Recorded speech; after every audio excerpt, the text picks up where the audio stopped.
Welcome everyone to the RealAtom Broker podcast series, where you will learn about the brokers on the RealAtom platform and the organizations they represent. My name is Luis Delgado, account executive at RealAtom. RealAtom is the industry's #1 lending as a service technology platform, empowering mortgage brokers, commercial real estate lenders, such as banks, credit unions, non-banking organizations to generate more CRE loans. Today, I have the pleasure to introducing Robert Withers, president at M1 Capital. Welcome, and thank you for taking the time to present to us today. I'm going to pass things over to you. Could you tell us a little bit more about, who you are, what your firm does, what kind of deals you guys work, and yeah. Thanks, Luis. I appreciate it, and thank you again for asking me to join you today. As you mentioned, our company's name is M1 Capital Corp.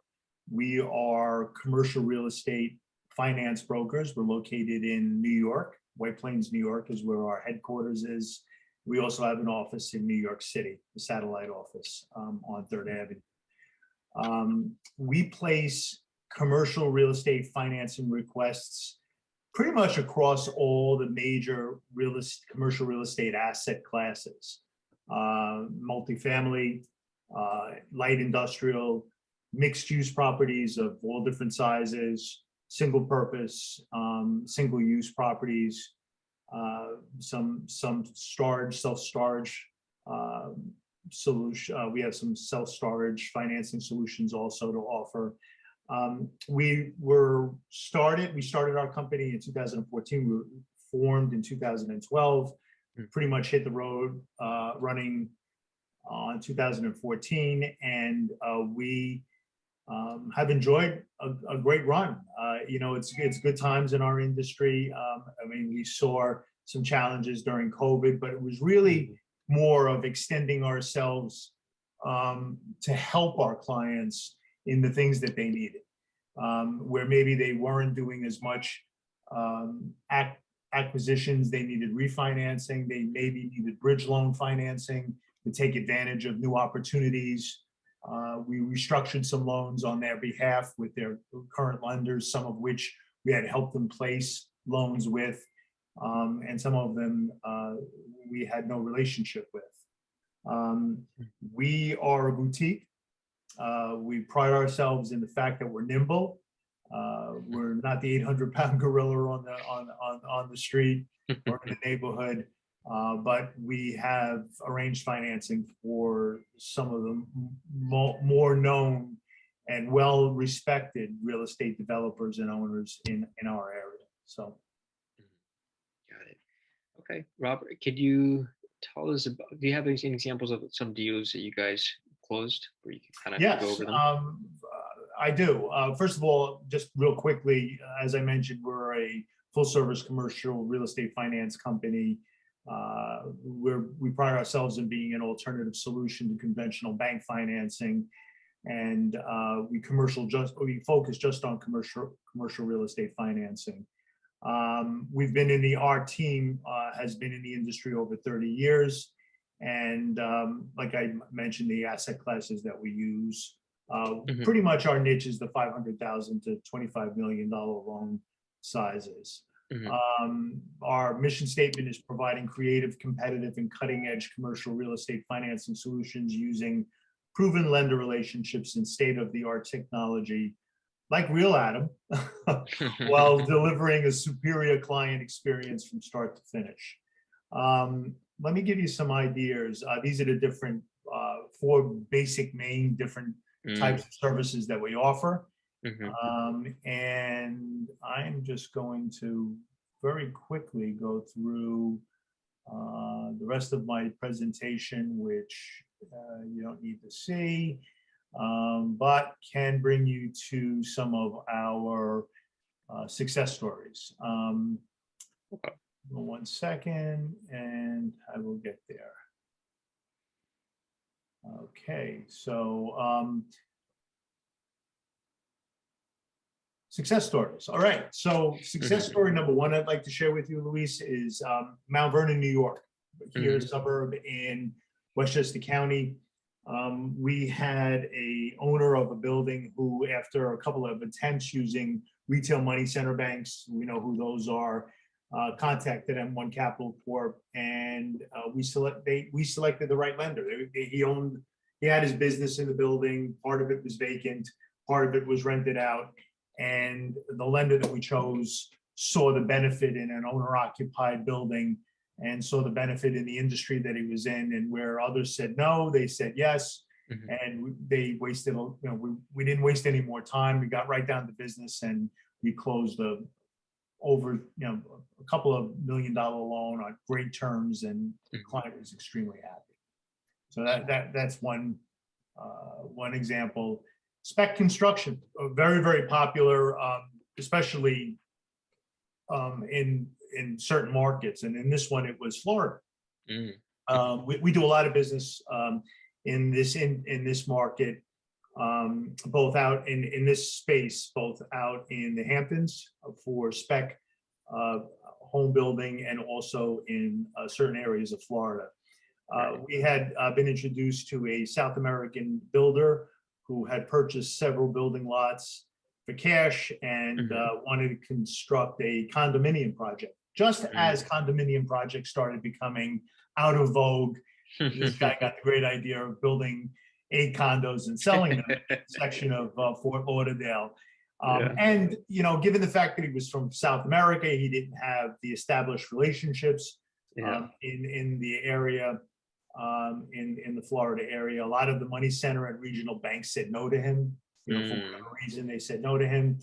And we found an alternative lender under pretty decent terms who got on a flight, flew down there.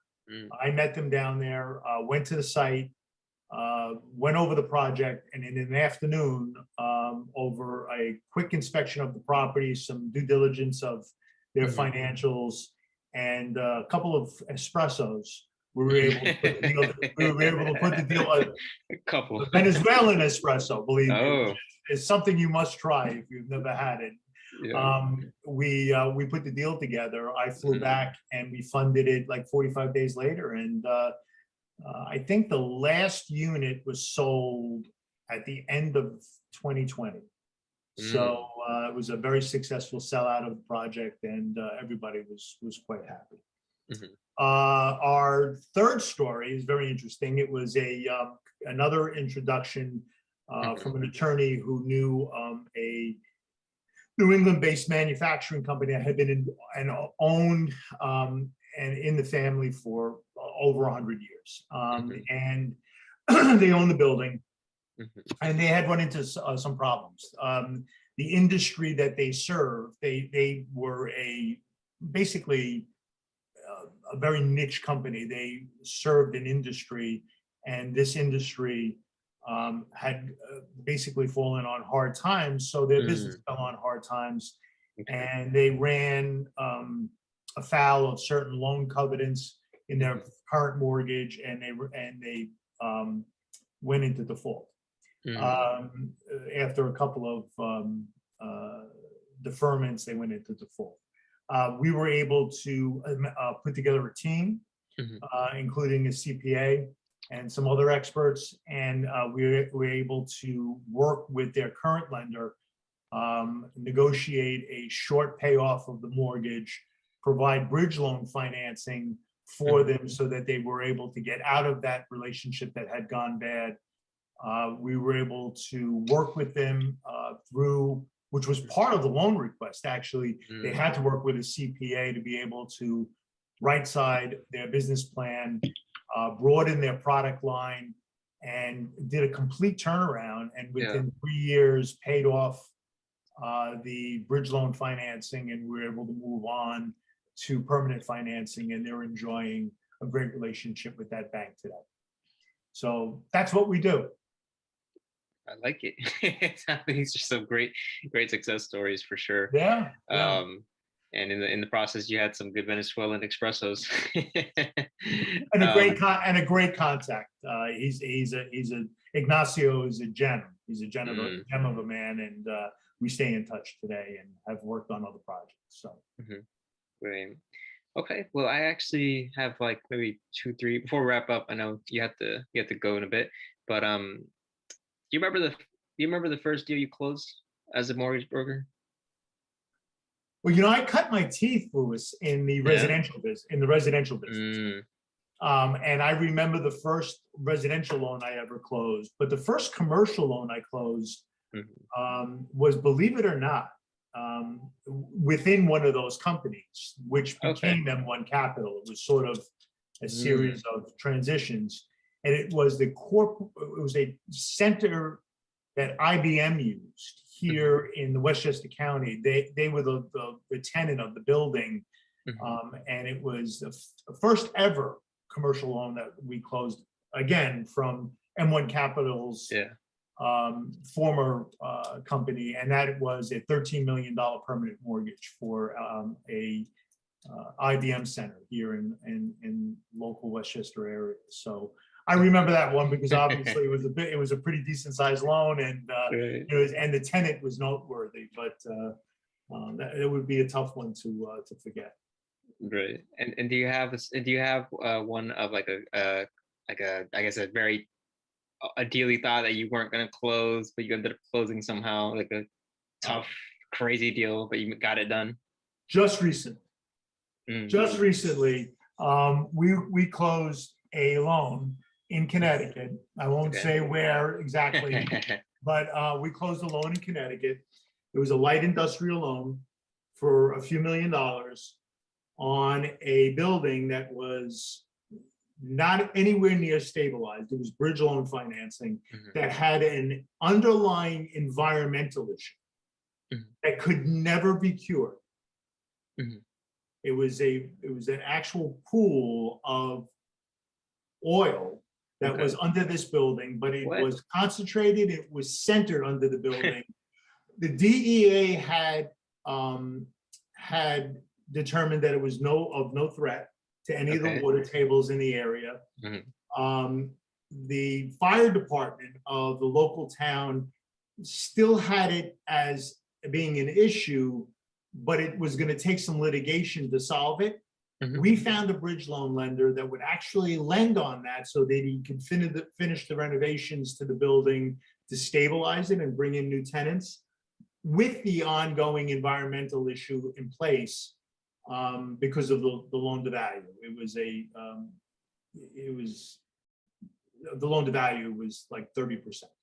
So we got it done, and I didn't think it was going to get done, but we got it done. I'm glad to hear you got it done. Yep. Awesome, Robert. So Robert, where can people find you, or how do you where should they email you? Should they go to the Yeah. website, call you? Where do you want to? Best way is info@mortgage1.com, Louis. Mhm. It's info at the word mortgage, the numeral 1.com. Or you can go to mortgage one, the numeral 1.com, and find out a little bit more about what our company does. So our website is pretty robust. Okay. And then we actually did have one final question. What do you like most about CRE and what you do? I mentioned before, Luis, I cut my teeth in the residential business. Mhm, I owned two pretty large residential brokerages here in New York. And in 2008, I sold the last one. mhm, Got out right before the financial crisis, actually. And I didn't know anything. I just was dumb luck. But mhm, I wound up exiting the company at that time. mhm, I stayed in the residential business for a few years after consulting. But one day I walked into Walmart with my Okay. young daughter at the time. She was 5. Mm. And on the wall, I saw, get your residential mortgage here. You could actually apply for a mortgage at Walmart. Really? And I looked up at that and I said, it's time for me to move on. Mm. Nothing against Walmart, great company. But when you commoditize Yeah. a financial service such as selecting a mortgage, so much so that you can buy it at a store like at Walmart, I got very Mhm, concerned about where the industry was going. Now, mhm, since then, obviously the audience has changed, right? With all the new solutions that have come out to attract millennials and people in that, you know, in that age group who feel more comfortable going online getting a mortgage. But for me, where my services have always been more consultatory in nature and being an advisor, I just knew it was time. So what I love about this business in a very long-winded way that I just explained to you is this. I like being of counsel to people and advising them on their choices rather than just providing something that in some people's eyes is a commodity. Love it, Robert. Appreciate you sharing that with me. And thank you for taking time to present to us today. If viewers are watching this, listening to this, if you're interested in speaking with Robert, don't hesitate to contact him directly. If you are a mortgage broker or direct lender and want to be in one of these series, or have any questions, feel free to email me at luis@realatom.com. Or if you'd like to learn more about RealAtom, what we do and how we help mortgage brokers, direct lenders, feel free to reach out, look at the website, realatom.com, and see everyone on the next episode.